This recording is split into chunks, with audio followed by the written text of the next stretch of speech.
Over the course of the Reading Between the Lines module, I've discovered that I've become increasingly interested with the topic of distant reading.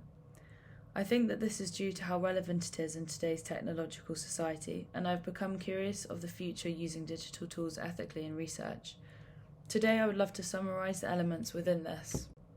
Firstly, let me introduce you to the founder of distant reading, Franco Moretti. He published a book called The Conjectures of World Literature in 2000. Moretti starts off by stating that distance is a condition of knowledge, which allows you to focus on every unit of the text, no matter how big or small, such as devices or systems. A simplified version of this is that distant reading is essentially just using computers to gather objective data and analyse books. Another viewpoint on distant reading I found particularly compelling was Ted Underwood and his novel Digital Evidence and Literary Change. He states that distant reading is simply just a new scale of description, and that it doesn't conflict with close reading. He also doesn't deny approaches such as close reading. However, he believes that distant reading has potential to expand the discipline of literary description and broaden its scope. His argument is a positive take on technology and literature, which helps us find more positives with computers, whilst also acknowledging anxieties to do with artificial intelligence. He raises questions such as, do we as humans become meaningless if we do analysis with computers? He argues that close reading alongside distant reading can work together to bring focus on the broad literary history.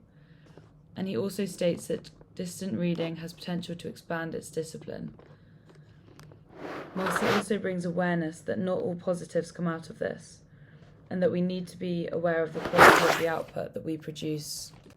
Distant reading has many positives. Moretti states that distant reading gives us the potential to move beyond the literary canon, which are the texts of the most literary value, and move them out of the slaughterhouse of literature. Furthermore, distant reading can help create digital methods which allow us to, for example, create comparisons, gain critical distance and challenge assumptions from a non-biased perspective, and create stylistic analysis. Also, create pattern recognition, which can be seen in Moretti's interrogation of the 1800 to 1900 European novel through the distant reading, which offers a diagram of how different classes and groups of characters overlap, suggesting that they are connected in more ways than you may think. However, in order to use digital methods, we must know of computational thinking, which is understanding how the computer interprets things, as they tend to need a simplified input from us, alongside the quality of the text. Different versions of text have key differences, which thus affects characterization, etc. And also acknowledge that you don't know the input, therefore can you trust the findings? Ultimately, I think that distant reading is a good tool to approach and gather literary data. However, quantitative methods such as this have harsh consequences. For example, raising questions such as, can we even trust what we find, and also inducing anxiety about the future.